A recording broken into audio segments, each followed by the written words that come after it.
ご視聴ありがとうございます。よろずやotowa父です。ナイロンコードがなくなったので交換したいと思います。息子は紐とか言ってましたけど。ということで、ここで裏方の息子です。前回の動画、ここ差し込んでおきます。この部分が父がね、言っている部分です。で、今日はね、溝の横をするので、やっぱ石に当たると、鉄の刃とかだと草刈りがうまくできないので、この紐のタイプの草刈り機を使っているようです。裏方のね、僕はあまり知識はないんですけど、父が、ずっとこうもう何十年50年以上もう生まれた時からいろいろやっている中で、こういう風に何かベストな草刈り機とかいろいろ試しているようです。工具箱の中に常にコードを持ち歩いてます。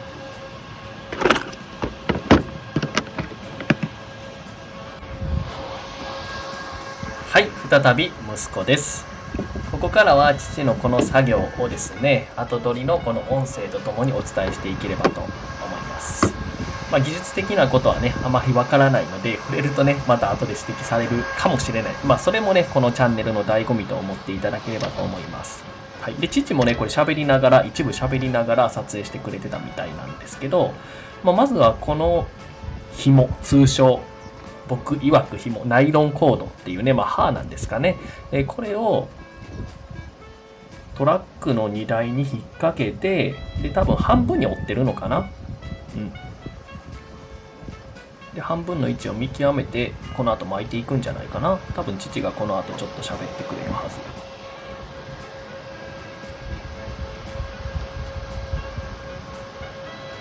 9m のコードを半分に折ります。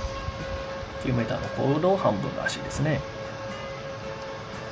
リールに巻いていきます。で、この草刈り機の先のリールに巻いていくと。なるほど。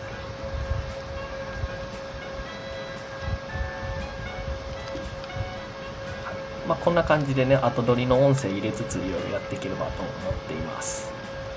はい。多分しばらく喋らないかな。父の動画を見ながら今ね、こう後取りの音声を喋りながら一発撮りでやってます。ほぼ一発撮りかな。よっぽどあかんかったらやり直すかも、みたいな。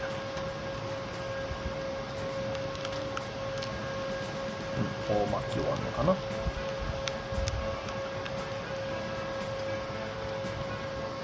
巻き終わったらストッパーに止めます。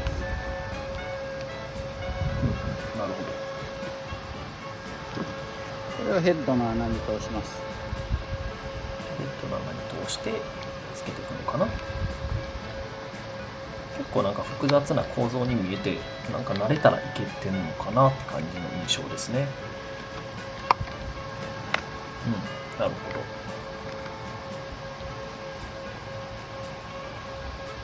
どの立場から解説してんねんっていう感じですけど、昔ね、ちょこちょこやってたり、この巻き作業はやってなかったんですけど、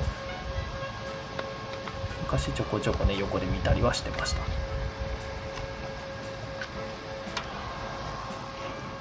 れで本体に取り付けます。本体に取り付けるみたいです。で、終わりかな。これで完成です。はい、動画がここで終わりましたね。